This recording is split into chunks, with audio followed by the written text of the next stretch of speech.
Gospod minister, še enkrat dober dan na sejmu Agra. Pogovarjava se na vašem rezervnem položaju, bi rekli v vojaškem žargonu. Ta pisarna je tista, ki jo zasedete vedno konec avgusta.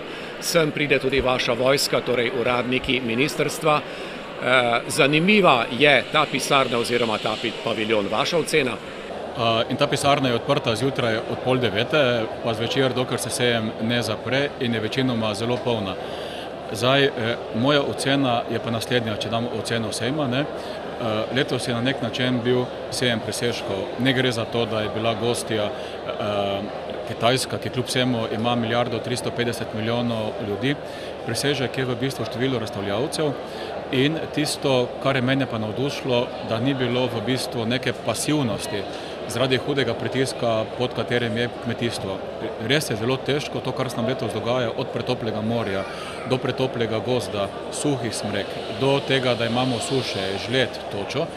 Vse to je enostavno sprožilo neko energijo, da se enostavno preverjajo, ali rešitve, ki trenutno imamo, ali so dobre, kaj je možno narediti, da bi se hitreje izvajali in ali je potrebno še kaj korigirati na vseh področjih.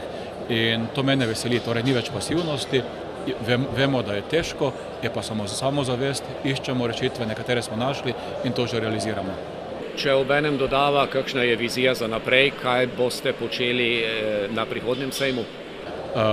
Uspeli smo se dogovoriti pred nekaj dnevi na zelo zanimiv način.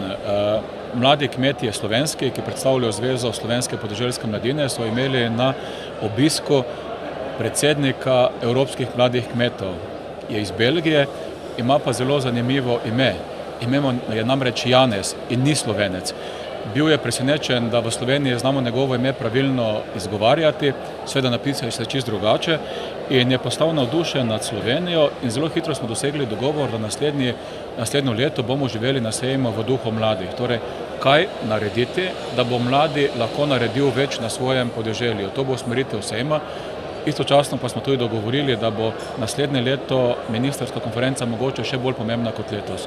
Govorila bo o vlogi mladih, o pomoči mladih, o pomoči, ki jo mladi lahko dajo kmetijstvu in podeželju, tako da povabljeni bodo drugo leto ne samo kmetijski ministri, ampak kmetijski ministri z zahtevo, da zraven pripeljejo tistega, ki predstavlja mlade v njihovi državi. Kako je bilo z ministri? Veliko jih je bilo, stopili ste skupaj, tudi vi. Veliko je bilo pričakovanje tudi od skupnega srečanja ministrov in predstavnikov Kitajske. Kaj smo v resnici realno dobili od tega sodelovanja, od teh obiskov? Bili so 3 različni nivoji. Že v četrtek so potekala bilateralna resna srečanja. Jaz sem imel srečanje, cel dan sem v bistvu bil skupaj z kitajskim ministrom, gospodom Hanom Fangchujem. Isti dan sem bil kar dosti skupaj tudi z predsedujočim kmetijskim ministrom, to je estonskim kmetijskim ministrom. Namen srečanja z kitajskim je bil, da pogledamo, kaj je potrebno narediti, da bi še pospešili sodelovanje.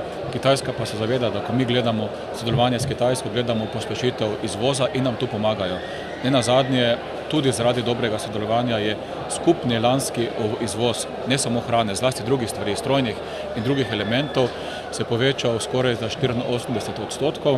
In zelo mi je bilo všeč, ko je sam kmetijski minister Han zelo dobro definiral. Povedal je, vi imate seveda premalo proizvodnje, da bi nas nahranili, če bi bili mi lačni. Mi niti enega njihovega mesta ne moremo nahraniti.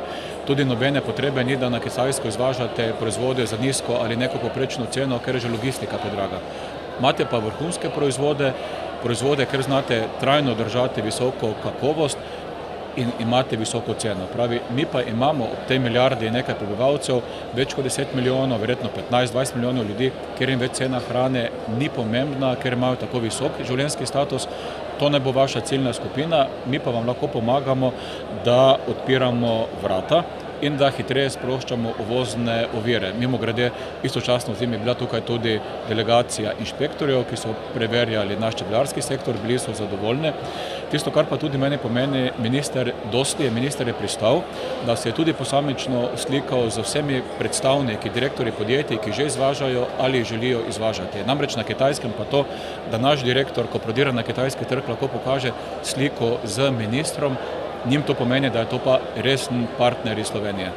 Strinjam se z vami, da je bilo tu nekaj pomembnih premikov ali preskokov, recimo ravno v zvezi s tem, ne? Če bi pred leti kdo rekel, glejte, ne izvažajte nečesa, kar je poceni, bi ga gledali čudno ali kregali, ne? Zdaj je osnova oziroma usmeritev Slovenije, da bomo izvažali tisto, kar je drago in kjer bomo res zaslužili.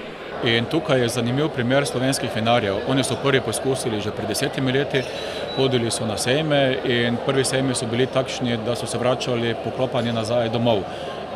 Niti stroškov poti niso pokrili.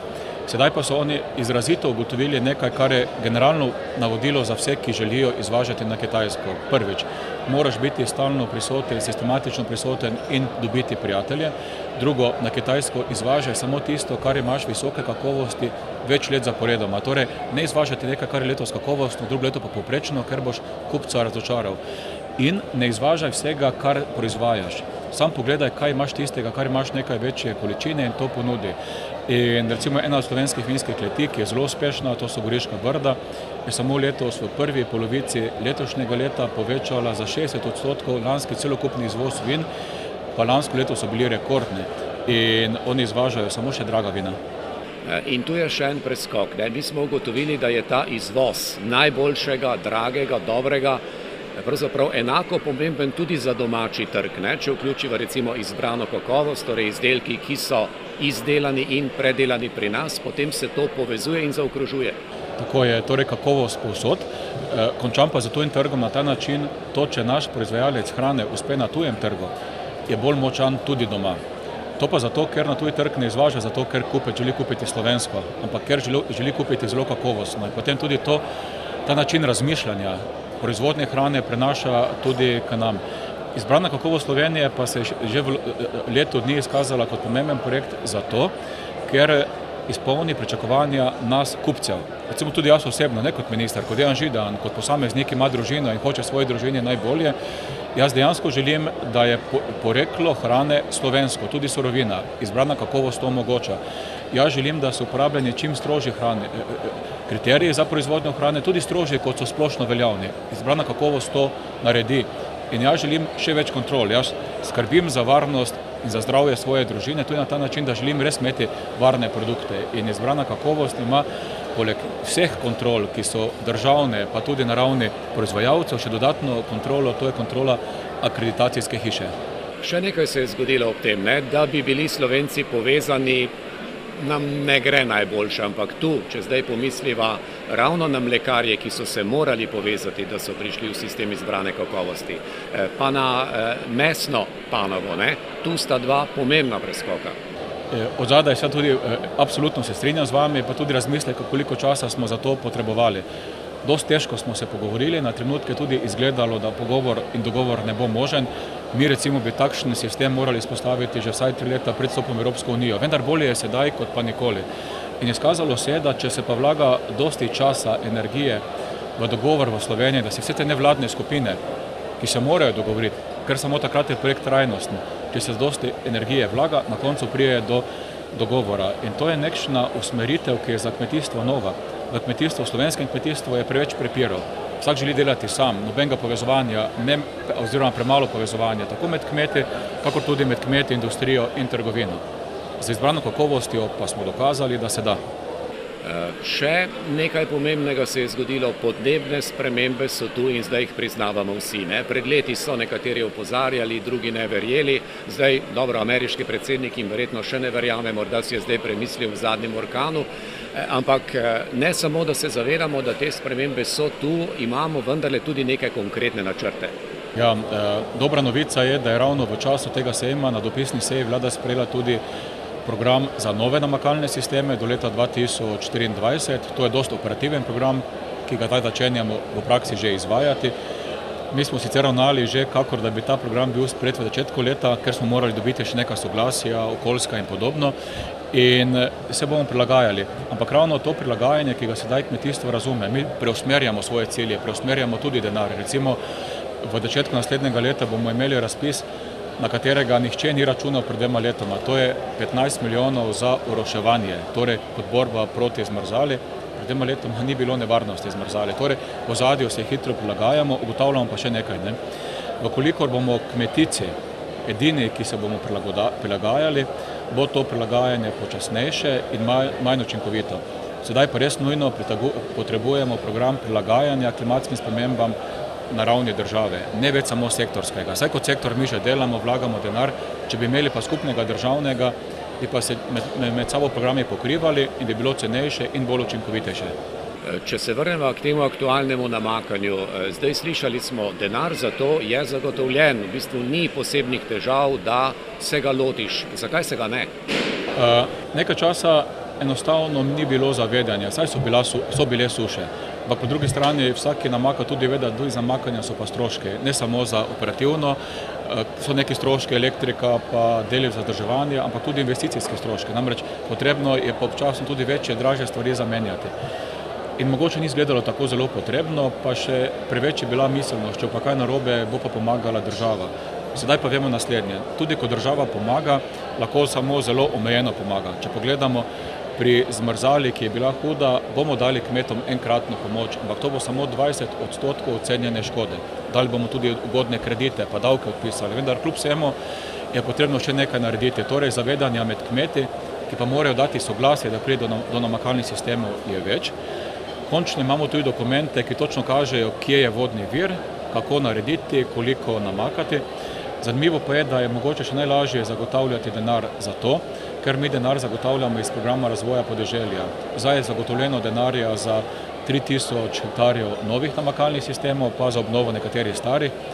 Kolikor se pojavi recimo možnost še za dodatnih 1000 ali pa 3000, mi tudi ta denar lahko zagotovimo delno iz spremembe prioritet, to mi lahko letno spreminjamo, delno pa tudi iz posebnega zemljiškega sklada, ki ga zbiramo iz spremembe namembnosti in že pri Vogrščaku smo se odločili, da bomo en del tega denarja namenili tudi za akumulacije. Pri podnebju na boljše najbrž ne bo šlo, na slabše pa kaže tudi v novem obdobju kmetijske politike, obeta se manj denarja. Vi sicer že protestirate, koliko vas podpirajo kolegi? Sedaj vsi nam govorijo iz Evropske komisije, tako tudi dokumente pišejo, tudi posamezne države, da kjer odhaja Velika Britanija, da bo manj neto denarja v Evropi in tudi zato, ker so nove prioritete, kot je varnost, tudi sociala, tudi okolje, da se bo denar jemal v kmetijstvo in to govorijo ali 5%, 10% ali pa 20% ali celo drugačne odstotke. Po mojem mnenju je to napačno razmišljanje zato, ker kmetijstvo je pod novimi udari. To so nove težave. Ni potrebno, da govorimo diplomatsko o izzivih. To so težave, to so hude težave. Klimatske spremembe so tukaj in vsako leto povzročajo večjo škodo. Prilagajanje klimatskih spremembam ne poteka za sprejemanjem resolucij, spremembo zakonov ali strategij. V bistvu je prilagajanje so veliki investicijski vložki, zato je potreben denar. In zato sem tudi jaz, pa tudi moji kolegi ministri v drugih državah že zelo jasno govorimo, hrana je strateška, mora ostati, težave zaradi klimatskih sprememb so velike. Prosim lepo ne razmišljati, da boste zmanjšali denar sedaj, ko ga potrebuje kmetijstvo celo več. Če preskočiva na malo bolj osebno raven, kako se pogovarjate s kitajskim ministrom, pa zdaj ne mislim toliko jezika, o čem se pogovarjate, kaj pravzaprav gledata, pa koliko ta osebni odnos, vi ste govorili tako rekoč o prijateljstvu, koliko ta osebni odnos potem pomaga tudi pri političnem delu? Zdaj, ko se pogovarjam z drugimi državami, je seveda pomembno, da me naučijo njihovo kulturo in način njihove komunikacije. Zdaj pri Kitajcih nekaj je bilo samo nekaj sem se moral sam naučiti, nekaj so me pa tudi naučili. Je nekaj takole, ko potekajo prvi pogovori, se ljudje spoznavajo. Dva dobra kitajska prijatelja, eno je minister, drugo je pa celo podpredsednik vlade, sta mi rekla, da sta odkrila mojo dušo. Tako oni rečejo, odkrivamo tvojo dušo, v bistvu odkrivajo tvojo osebnost in potem čez čas se odločijo, ali ti zaupajo ali pa tudi ne. To je en proces, ki ga je potrebno izpeljati do konca, včasih traja več let, včasih se zgodi zelo hitro in naslednji korak je potem pa neko večjo sodelovanje. Zelo zanimivo recimo pri kitajskih uradnih razgovorih naslednje. Ko se uradni pogovor začne, če jaz obiščem recimo kitajskega ministra, ima prvo na razpolago minister čas, 5, 10, 20 minut, potem pa njegov gost, recimo jaz. Če bi končala, da on govori in jaz govorim in končala pogovor, bi to bil dokaz, da niso odnosi takšni, kot morajo biti. Če ponovimo, še enkrat, da govori kitajski minister in še jaz, in tu zaključimo razgovore, potem lahko obkljukamo in rečemo, med državama in med obema ministroma je dobro razumevanje. Ko pa pridemo do tega, kar pa smo prišli, recimo sedaj za Kitajci, ko se ta zadeva naredi, minister, od tu začnemo pa klepetati, to je pa na Kitajskem neki najglobji znak spoštovanja. In recimo, jaz sem kar dosti klepetal s kitajskim ministrom, tudi s podpredsednikom vlade, tako kot recimo kot primer vam povem, sedela smo na stolu v Ljubljani zvečer in minister gleda v nebo, vpraša minister, kaj počneš? Minister govori, Dejan, gledam zvezde. Ja, zakaj pa gledaš zvezde? In njegov odgovor je bil, ja, zato ker jih vidim. In seveda, tako mora biti jasno, minister živi v Pekingu, smog onemogoča, da večino letnega časa vidi zvezde. In to je njemu bilo tako zelo zanimivo, da je pač želel, da gledamo zvezde. In smo jih gledali.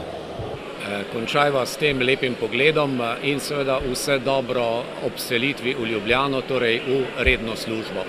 Najlepša hvala, ker ste tudi spremljali naše dogajanje in ga na nek način prenašali tudi do naših državljank in državljanov. Nasvidenje.